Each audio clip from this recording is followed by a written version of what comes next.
तैयार रहिए। स्टार्ट। महोदय, मई का महीना अपनी गर्मी के लिए प्रसिद्ध है, फिर भी यह संयोग ही है कि ब्रिटिशों के विरुद्ध 1857 के स्वतंत्रता संग्राम की शुरुआत इसी मास में हुई। स्वतंत्रता के प्रथम शहीद मंगल पांडे ने इसी महीने में स्वतंत्रता की लड़ाई की घोषणा करते हुए अपने प्राणों की बलि दी थी।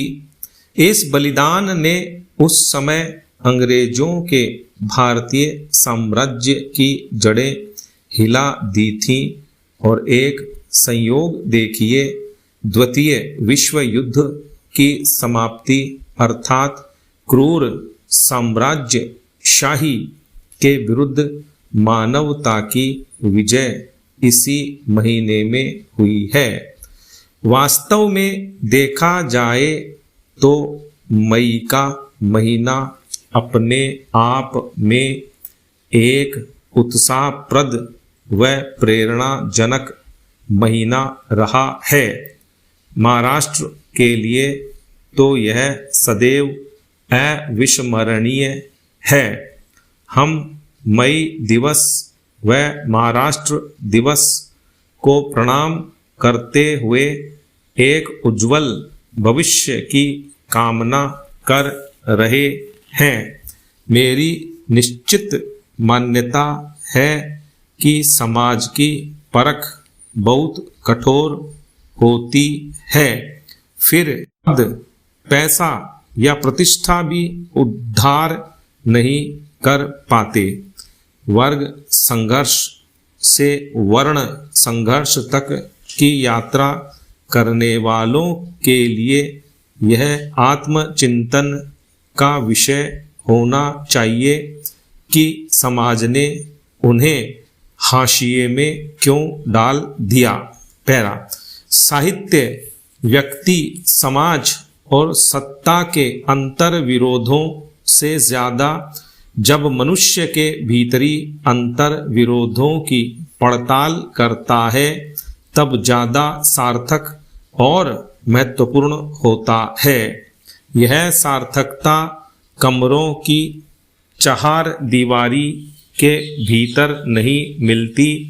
जब हम स्वीकार करते हैं कि साहित्य का केंद्र बिंदु मनुष्य है तो हमें यह स्वीकार करने में झिझक क्यों होती है कि वह मनुष्य किसी एक वर्ग या समुदाय तक सीमित नहीं है।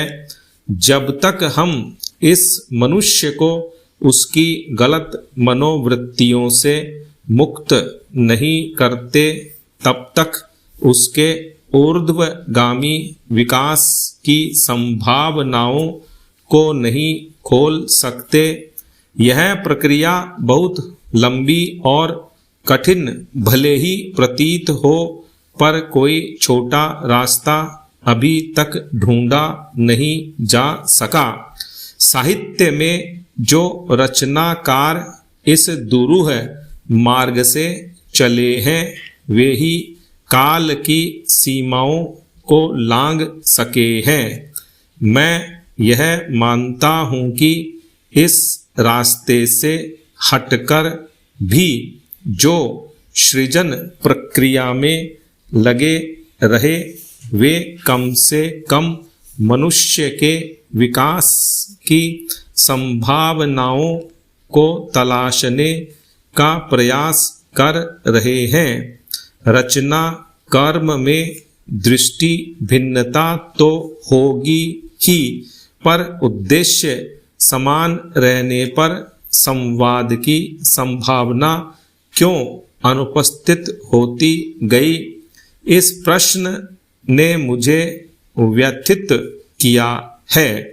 मैं मानता हूँ कि वैचारिक पराधीनता और अनुकरण की प्रवृत्ति से कुछ लेखक भौतिक लाभ पा लेते हों।